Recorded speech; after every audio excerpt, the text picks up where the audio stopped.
Hi, everybody. Welcome to This Week in Falmouth. I am Michael. And I'm Susan. Hello, Susan. Hello, Michael, from another week in lockdown. Yeah, another week in lockdown. They're kind of all melding together, aren't they? Yeah. What Every week is morning, this? I don't know what week it is, but every morning when I get up, the very first thing I do, I sit on the edge of my bed and I say, okay, what day is this? And I actually have to tell myself what the day is so that I can then move forward through the rest of my day. First thing I do is I look at my schedule and say, what time all my Zoom meetings are. You know what I mean? It's Yeah. kind of like I'm really craving some personal interaction. I love this and all, but I mean, it's a little kind of after a while. It'd be nice to be able to actually sit in a room with some people, have some conversation. I Yeah. know people are touting how efficient this is and everything, and it is to a degree, but there's really a lot missing. I'm certainly missing the human contact. So Sure. I we am got a too. ways to go. Yeah, it's very effective, but it does, you miss the nuance of, the micro expressions and all that kind of stuff. And so, Yeah, yeah. just hmm yeah. Yeah. So anyway, there's stuff going on, right? The weather's beautiful. We're gonna have a good The week. weather's becoming nice. Yep. It's a little cool-ish for May, but we're getting there. Going to be a sunny afternoon, no rain. Beautiful, nice. So there's a few things going on the calendar. Of course, all of this is virtual, except for one thing, and we'll get to it. So Okay. we'll start out with Plymouth Plantation at Home, and that's taking place until June 1st. It's virtual programming, virtual workshops, virtual education programs. So check them out, plymouth.org/learn. They have a lot of programs on their website. This is the one thing that's not virtual, and it's kind of cool. The Cahoon Museum of American Art on 28A in Katuitt, they started an outdoor exhibit. This is part of their Street Side series. This is the Alfred Glover Garden Grove Cahoon Museum Drive-By exhibit. And Neat. these exhibits are going to run through the end of the year. So it features colorful sculptures by Cape artist Alfred Glover, whimsical trees with giant ginkgo and philodendron leaves and baby birds and blue nests and spotted dogs, exotic flowers, and other creative creatures. He uses Nice. he uses old metal fuel tanks and recycles and repurposes them, Ooh. painting Motorcycle them. fuel tanks or Uh, automobile fuel it tanks? just says old fuel Oh, fuel tanks. tanks. Yeah. And Interesting. he paints them with sign paint so they hold up in the weather. So if you're looking for a drive, 28A in Katuitt, you can drive by and check out the outdoor street side exhibit. That whole drive-by theme is pretty popular. How my nephew's wife, who's expecting their first baby, their baby shower obviously is canceled, so it's a drive-by baby shower, right? So, Uh-huh. Yeah. It but gets it's us cool. You're out. right. I mean, it's nice to get in the car and go for a ride and have a destination and see Yeah. something. So I think that's a great idea. Yeah. Hope maybe more places will start doing that stuff. It'll be kind of hmm fun. Yeah. And it gives you another view other than the four walls that you've ensconced yourself within. So, back Yep. to the virtual. Um, Cape Cod Chamber and E for Business nonprofit. They're creating How We Are Coping on Cape Cod. This is Wednesday, May 13th from 3 to 5. It's a virtual Zoom thing. Great. And the registration information is on our website, falmouthchamber.com. It's a panel discussion with local entrepreneurs, business owners, and leaders on surviving crises in business. Wendy Northcross, the Cape Cod Chamber CEO, will be making the opening remarks, and they'll have some breakout sessions and networking. Good. So That's check our good. website on how to sign up for that. Great. The CCB Media webinar series starts this week on Thursday, May 14th from 1 to 4 with Google My Business. This is presented by Gary Rozenek of Vici Media, a CCB Media partner, and you learn the latest information and take away practical steps you can implement for your business immediately. Nice. This is how to use and update Google My Business. Webinar 2, which will be on Thursday, May 21st, from 1 to 2, will be Google Analytics, 5 reports that will transform your marketing data. And then on webinar 3, which takes place on Thursday, May 28th from 1 to 2, mobile marketing, the latest and the greatest. So check Great. out our website for information on how you register for these virtual webinars. Nice. Highfield Hall has gone virtual, and their culinary director, Gail Blakely, will be sharing some recipes online. The out of the pantry cooking. This is Wacky Cakes, Friday, May 15th from 11 to 12. Wacky Cake, War Cake, Joe Cake, Crazy Cake. What's in a name? Take a virtual seat in Highfield's kitchen with our new online culinary series. I like that. Isn't that cool? That's very cool. Yeah. Well, all So, those things sound cool. It's a great way to spend time. That's awesome. yeah. So Nice. Gail will be creating 2 different Wacky Cakes, which is a timeless recipe that has been passed down from generation to generation, touted as a Depression-era cake and originated during wartime rationing. So it's basically looking at making cakes from what you have on hand. That's awesome. Yeah. I should tell Sophia about that, our own resident baker at home. She might would find it find very that interesting. Yeah, she might Yeah, find it very nice. interesting. On Friday, May 15th at noon, the Inc. and the Cape Cod Chamber of Commerce will be holding their 8th National Small Business Town Hall. And I'm sorry, the U.S. Chamber of Commerce. I said Cape Cod Chamber, U.S. Chamber of Commerce. So as the economic pause caused by coronavirus endures, businesses are racing to understand and access the CARES Act loans and assistance.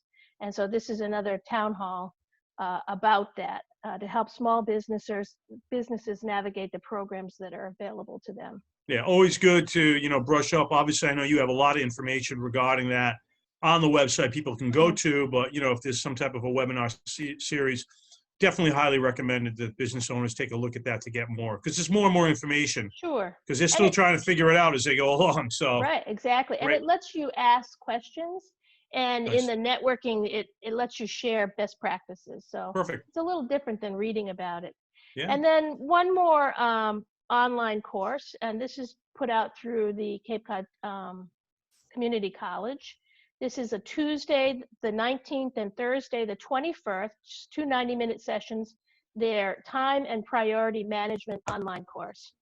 And that's, again, live streamed remote. And basically what it says, time and priority management. Nice. So again, go to our website for information on how to register for any of these virtual events. Great. Speaking of the website, what are you doing on the website? Speaking of the website, I've just opened a new page, which gives resources for reopening. Great. So I've put the information on there, as you well know, or maybe not. The governor put out a press conference and press release yesterday with a 4-phase program, and they have some handouts, and I have links to those on our website. Also, a couple other entities have put out some guidance and some toolkits for reopening. And so those are on our website. So now we still have the COVID-19 page that has all of and there's probably some 50 or 60 different entities that are represented on that page.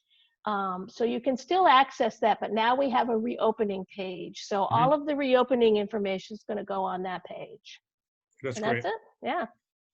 Yeah, that's great. So, we did talk about that 4-phase reopening on the Falmouth Cares broadcast, which will, if it's not yet, you'll have it up on the website, and it's on FCTV. It's on the homepage. It's already there. Okay. So, it's modeled after, originally it was Washington State and New York State. The specifics of each phase have not been given out by the administration yet. They're still working on it. We have worked. There have been some folks representing the administration that are dealing with different regions. So the 2 women who are working with Cape Cod and the islands, all the chamber executives had a meeting with them last week. They are considering possibly, this isn't carved in stone, but there is a possible consideration of a geographic opening with phases as well. In particular, the Berkshires, Cape Ann, Cape Cod, and the islands that have more seasonal businesses and have lower numbers.